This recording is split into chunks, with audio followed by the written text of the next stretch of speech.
नमस्कार दोस्तों, कहानी क्राइम चैनल पर आपका स्वागत है। दोस्तों, आज की हमारी जो क्राइम की कहानी है वो है नोएडा, उत्तर प्रदेश से। तो चलिए दोस्तों, शुरू करते हैं क्राइम की इस सच्ची कहानी को। 37 साल के अजय प्रताप सिंह अपनी पत्नी सुषमा के साथ नोएडा के सेक्टर 77 की सुपरटेक कैपटाउन सोसाइटी में रहते थे। वो डीआरडीओ दिल्ली में बतौर रिसर्च साइंटिस्ट तैनात थे।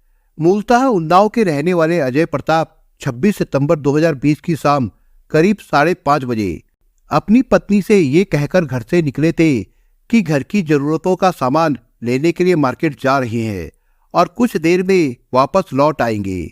अजय घर से अपनी होंडा सिटी कार लेकर निकले थे। 1.5-2 घंटे बीत जाने के बाद भी जब वो घर वापस नहीं आए तो सुषमा को चिंता होने लगी। सुषमा ने अजय का फोन लगाया तो फोन स्विच ऑफ मिला। इसके बाद उनकी चिंता बढ़ गई। सुषमा बार बार पति का नंबर मिलाती रही मगर फोन स्विच ऑफ आता रहा। इस तरह करीब 2.5 घंटे बीत गए। सुषमा सोच ही रही थी कि ऐसे में क्या करे। अचानक सुषमा के फोन पर एक अनजान नंबर से कॉल आई तो उसने ये सोचकर फोन उठा लिया कि हो सकता है अजय का फोन खराब हो गया हो या उसकी बैटरी चली गई हो।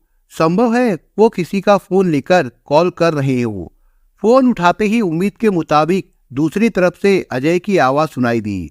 जैसे ही अजय ने हेलो मैं अजय बोल रहा हूँ कहा तो उसके बाद पूरी बात बिना सुने ही सुषमा ने गुस्से में एक ही सांस में कई सवाल कर डाले। अजय तुम कहाँ हो? तुम्हारा फोन बंद क्यों है? ऐसी कौन सी शॉपिंग करने चले गए कि 2.5 घंटे होने को है और अब फोन कर रहे हो? अरे मेरी बात तो सुनो, मैं बड़ी मुसीबत में फंस गया हूँ। दूसरी तरफ से अजय ने सुषमा के सवालों का जवाब देने के बजाय बीच में ही उसकी बात काटकर कहा तो सुषमा के होश उड़ गए। उसने अटकती हुई सांसों से पूछा, मुसीबत? कैसी मुसीबत? सुषमा, मुझे कुछ लोगों ने पकड़ लिया है और एक कमरे में बंद कर रखा है। वे मुझसे बहुत बड़ी रकम की मांग कर रहे हैं। कौन लोग हैं वे और उन्होंने तुम्हें क्यों पकड़ा? किस बात के पैसे मांग रहे हैं? घबराहट के कारण सुषमा ने पूरी बात सुने बिना ही सवाल जवाब शुरू कर दिए तो अजय ने फिर उसकी बात काटी।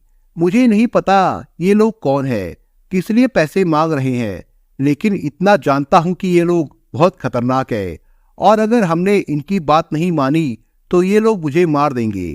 हो सकता है ये तुमसे बात करें। इनकी बात सुन लेना और अगर हो सके तो पूरा कर देना, वरना शायद हम दोबारा ना मिल सके। दूसरी तरफ से फोन कट गया। इस फोन के बाद तो सुषमा को पूरा ब्रह्मांड घूमता हुआ नजर आने लगा। उसे कुछ समझ नहीं आ रहा था कि वो करे तो क्या करे। सुषमा ने उसी नंबर पर कई बार फोन किया जिससे अजय ने फोन किया था, लेकिन फोन बंद मिला। सुषमा समझ गई कि किसी मुसीबत में फंसने की वजह से ही अजय घर नहीं पहुंचे हैं। अजय की परेशानी भरी आवाज सुनकर उसे समझ आ गया था कि वो जिन लोगों के चुंगल में है वे सचमुच खतरनाक लोग होंगे। लेकिन मुश्किल ये थी कि अभी तक उसे पूरा मामला समझ नहीं आया था कि उन्होंने अजय को किस लिए बंधक बनाया हुआ है, पैसे क्यों मांग रहे हैं और उन्होंने कितनी बड़ी रकम मांगी है। सुषमा ये सब सोच ही रही थी कि कुछ देर बाद उसके फोन पर फिर से एक अनजान नंबर से कॉल आई। इस बार नंबर वो नहीं था जिससे अजय ने बात की थी। सुषमा ने यह सोचकर फोन उठा लिया कि हो सकता है अजय को बंधक बनाने वाले लोग ही दूसरे नंबर से बात कर रहे हो। सुषमा की शंका सच निकली। फोन पर एक पुरुष ने कड़कती हुई आवाज में कहा कि अजय उनके कब्जे में है और अपने पति से बात करने के बाद वो ये तो समझ ही गई होंगी कि वो जिंदा और सही सलामत है। दूसरी तरफ से फोन करने वाले ने धमकी दी कि अगर अगले 24 घंटे में उसने 10 लाख रुपए का इंतजाम करके रकम नहीं दी तो शायद उसे उसका पति जिंदा नहीं मिलेगा। फोन करने वाले ने जल्द से जल्द 10 लाख रुपए का इंतजाम करने के लिए कहा। साथ ही धमकी भी दी कि अगर इस बारे में पुलिस को सूचना दी या कोई और चालाकी करने की कोशिश की तो उस तक अजय का शव ही पहुंचेगा। फोन करने वाले ने जब ये कहा कि उनके आदमी हर जगह नजर रख रहे हैं, कोई भी चालाकी की तो तुरंत ये खबर उन तक पहुंच जाएगी। ये सुनकर सुषमा का कलेजा मुंह को आ गया। फोन सुनते ही उसने सुनसान घर में इधर उधर देखा कि कोई आदमी उनके घर में तो नहीं छिपा है। देखो भैया, मैं आपकी सारी मांग पूरी कर दूंगी, लेकिन ये तो बता दो आप लोग पैसे किस बात की मांग रहे हो? आखिर मेरे हस्बैंड ने कौन सी गलती की है? क्या आपका उनसे कोई उधार का लेन देन है? सुषमा ने फोन करने वाले की बात को बीच में ही काटते हुए हिम्मत जुटाकर सहमते हुए सवाल किया। तो दूसरी तरफ से कहा गया, मैडम ये नोएडा में रहने का टैक्स है और तुम्हारे पति की ठड़क का जुर्माना भी। अब ज्यादा सवाल नहीं करके पैसे का इंतजाम करो।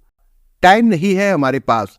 रकम कैसे और कहाँ लानी है इसके लिए मैं तुम्हें कल फोन करूंगा, लेकिन याद रखना हमारे लोग तुम पर नजर रख रहे हैं, कहते हुए दूसरी तरफ से फोन काट दिया गया।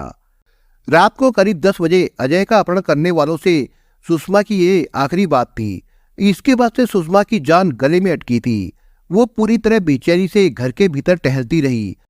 उसे बार बार लग रहा था कि कहीं कोई वाकई में उसकी एक एक गतिविधि पर नजर तो नहीं रख रहा। सोचते सोचते रात आंखों आंखों में बीत गई। आखिरकार सुषमा ने सुबह अपने पति के बॉस को फोन करके सारी बात बताई। उन्होंने कहा कि वो घर में रहे, कुछ ही देर में पुलिस पहुंच जाएगी। ठीक हुआ भी वैसा जैसे अजय के बॉस ने कहा था।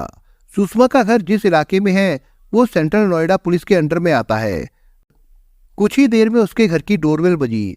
उसने दरवाजा खोला तो सादे लिबास में नोएडा पुलिस के additional commissioner Lav Kumar, central Noida police DCP Rajesh Kumar Singh, additional commissioner Ranvijay Singh, SP Vimal Kumar Singh और सेक्टर 49 थाने के एसएचओ सुधीर कुमार सिंह भी सामने खड़े थे।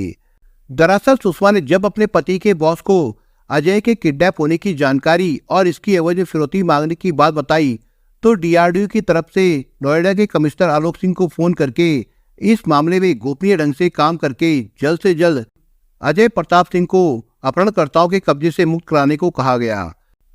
इसके बाद लव कुमार ने तड़के ही तमाम अधिकारियों की आपात बैठक बुलाई और सभी अफसरों को सादे कपड़े में अजय प्रताप के घर पहुंचने को कहा।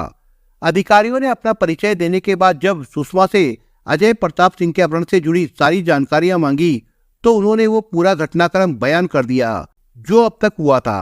पुलिस ने सुषमा से वे दोनों नंबर हासिल कर लिए जिन पर पहले पति अजय प्रताप से बात हुई थी और दूसरी बार अपहरणकर्ता ने फोन करके रकम की मांग की थी। सुषमा वर्मा से पुलिस ने एक लिखित शिकायत भी ले ली।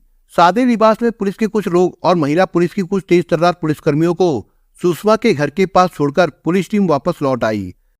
सुषमा की शिकायत पर उसी दिन थाने में धारा 364 के तहत फिरौती के लिए अपहरण का मामला दर्ज कर लिया गया। डीसीपी राजेश कुमार सिंह ने एडिशनल डीसीपी रणविजय सिंह की निगरानी में एक विशेष टीम का गठन कर दिया। सभी टीम को बता दिया गया कि मामला बेहद संवेदनशील है, इसलिए बिना विलंब किए और बिना किसी को भनक लगे सावधानी से ऑपरेशन को अंजाम देना है। गठित की गई टीमों में काम का बंटवारा कर दिया गया कि किसे इस ऑपरेशन में क्या भूमिका निभानी है।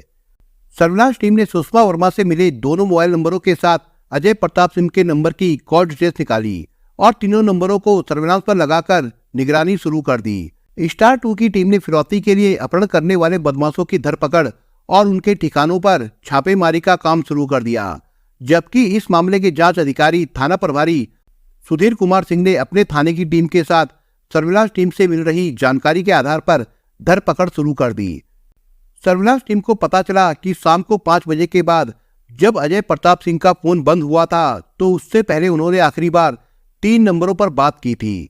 उन सभी नंबरों की लोकेशन सेक्टर 41 में आगाहपुर के पास बने ओयो होटल की पाई गई। इतना ही नहीं, फोन बंद होते समय अजय प्रताप के फोन की लोकेशन भी पुलिस को इसी होटल की मिली। जानकारी बेहद महत्वपूर्ण थी, लेकिन इस पर ठोस कार्रवाई करने से पहले अधिकारी ये पुष्टि कर लेना चाहते थे कि उक्त होटल से अपहरण करने वालों का कोई वास्ता है या नहीं, क्योंकि अगर सर्विलांस के आधार पर वहां छापा मारा जाता और अजय प्रताप नहीं मिलते तो उनकी जान को खतरा हो सकता था। लिहाजा अधिकारियों ने एसओ सुधीर कुमार की टीम के एक तेज तर्रार हेड कांस्टेबल जय विजय सिंह को फर्जी ग्राहक बनाकर ओयो होटल भेजा। जय विजय सिंह ने सेक्टर 41 के ओयो होटल में पहुंचकर वहां एक कमरा बुक कराया और खुद को काम के सिलसिले में पूर्वी उत्तर प्रदेश से आया हुआ बताया। कमरा बुक करने के बाद जब जय विजय ने होटल में चल रही गतिविधियों की निगरानी शुरू की तो दूसरी मंजिल पर बने 2 कमरों के आसपास कुछ संदिग्ध गतिविधियां दिखी। जय विजय ने होटल की पार्किंग की छानबीन की तो वहां अजय प्रताप सिंह की वो होंडा सिटी कार भी खड़ी दिखाई दी।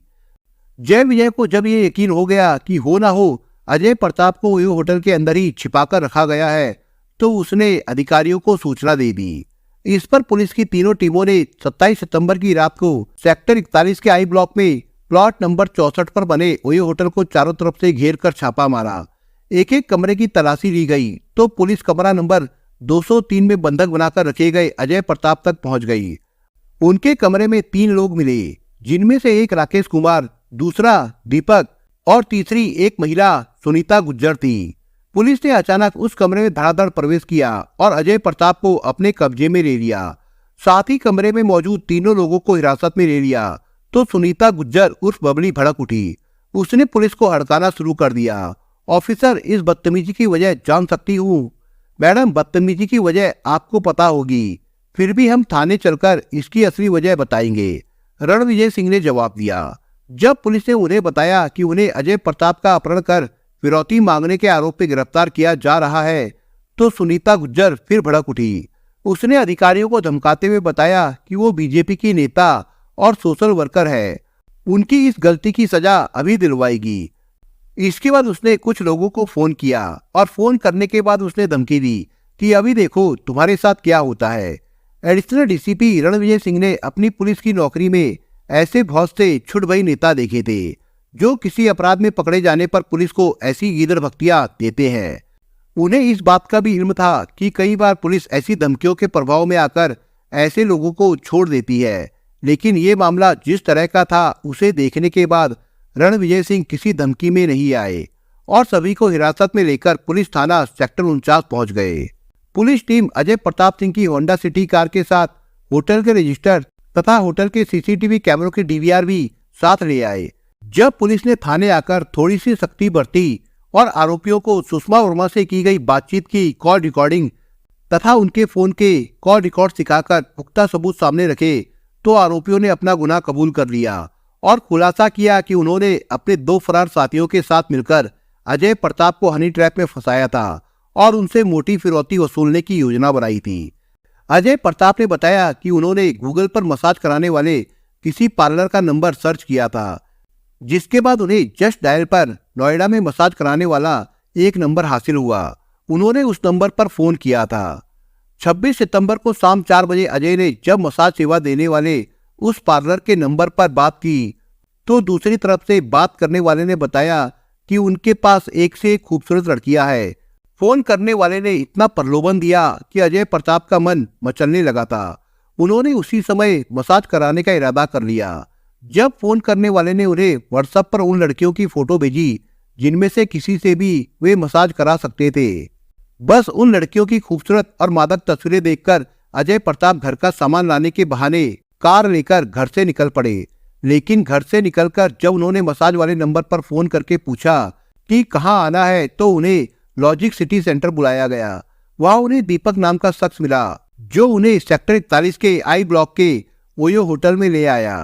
शाम को 6 बजे जब वे होटल पहुंचे तो वहां उनकी गाड़ी पार्किंग में खड़ी करवाकर इसी होटल के रूम नंबर 203 में ले जाया गया, जहां पहले से ही राकेश फौजी उर्फ रिंकू और बरोला नोएडा के 48B में रहने वाला अनिल शर्मा और सेक्टर 27 के मकान नंबर 618 में रहने वाला आदित्य मौजूद थे। वहां पहुंचने के कुछ देर तक तो अजय प्रताप उन चारों से बातें करते रहे। जब काफी समय गुजर गया और मसाज करने वाली लड़कियां नहीं आई, तो उन्होंने उन लड़कियों को बुलाने को कहा जिनके फोटो उन्होंने भेजे थे। उसके बाद अचानक उन चारों का गिरगिट की तरह रंग बदल गया। उन लोगों ने अजय प्रताप को फुर्ती से बांध दिया और धमकी देने लगे कि परिवार के होते हुए वो लड़कियों से मसाज के नाम पर अय्यासी करता है। तो अजय प्रताप के होश उड़ गए, क्योंकि उन्होंने सपने में भी नहीं सोचा था कि उनके साथ कुछ ऐसा हो सकता है। होटल के कमरे में मौजूद चारों लोगों ने उन्हें धमकाना शुरू कर दिया कि वे थाने में फोन करके पुलिस को बुलाएंगे और उसे पुलिस के हवाले कर देंगे। उन्होंने अजय प्रताप की कॉल रिकॉर्डिंग सुनाई तो वे और ज्यादा डर गए। वो उनके सामने हाथ जोड़कर गिड़गिड़ाने लगे। उसी वक्त उनमें से किसी एक के फोन करने पर एक महिला आई, जिसे देखकर वे सभी मैम मैम कहकर बात करने लगे। उस महिला के बारे में चारों ने बताया कि वो नोएडा क्राइम ब्रांच की इंस्पेक्टर है और उसे पकड़ने के लिए आई है। सुनीता ने खुद को इंस्पेक्टर बताकर अजय प्रताप को धमकाना शुरू कर दिया और उन्हें डराने लगी कि जब वो गिरफ्तार होकर अय्याशी के जुर्म में जेल जाएगा तो उसकी ऐसी बदनामी होगी कि ना तो उसका परिवार रहेगा और ना ही उसकी नौकरी। अजय प्रताप को तब तक पता नहीं था कि वो किसी ट्रैप में फंस गए हैं, इसलिए उन्होंने किसी भी तरह इस मामले को निपटाने के लिए हाथ पांव जोड़ने शुरू कर दिए। सुनीता ने कहा कि ठीक है, वो इस मामले को अपने अधिकारियों के नोटिस में नहीं लाएगी, लेकिन उसे जल्द से जल्द 10 लाख रुपए का इंतजाम करके उन्हें देने होंगे। सुनीता ने उन्हें बताया कि वो अपनी पत्नी को ये कहकर फोन करे कि उन्हें बदमाशों ने पकड़ लिया है और वे 10 लाख रुपए मांग रहे हैं। क्योंकि उसे लड़की से मसाज कराने की बात पता चल गई तो वो पैसा नहीं देगी, उल्टे पत्नी की नजर में उनकी इज्जत चली जाएगी। सुनीता के दबाव में आकर अजय ने उसी के नंबर से अपनी पत्नी सुषमा को फोन किया था। इसके बाद रात में कई बार अजय प्रताप की पिटाई की गई। इसके साथ ही वो लोग छोड़ने के लिए उनसे मोलभाव करते रहे। आरोपियों ने अजय प्रताप की पिटाई करके उनका एक ऐसा वीडियो भी बना लिया था जिसमें वो मसाज कराने के लिए लड़की की मांग कर रहे थे। बंधक बनाने वालों ने अजय को धमकी दी कि अगर उन्हें पैसे नहीं मिले तो वे ये वीडियो उसके परिवार वालों को भेजकर फिर सोशल मीडिया पर वायरल कर देंगे। लेकिन इससे पहले सुनीता और उसके साथी अजय प्रताप की पत्नी को अपने नंबर से फोन करके एक बड़ी चूक कर गए थे। उन्हें शायद अजय की हैसियत तो पता चल गई थी, लेकिन उनकी पहुंच के बारे में पूरी तरह अनजान थे।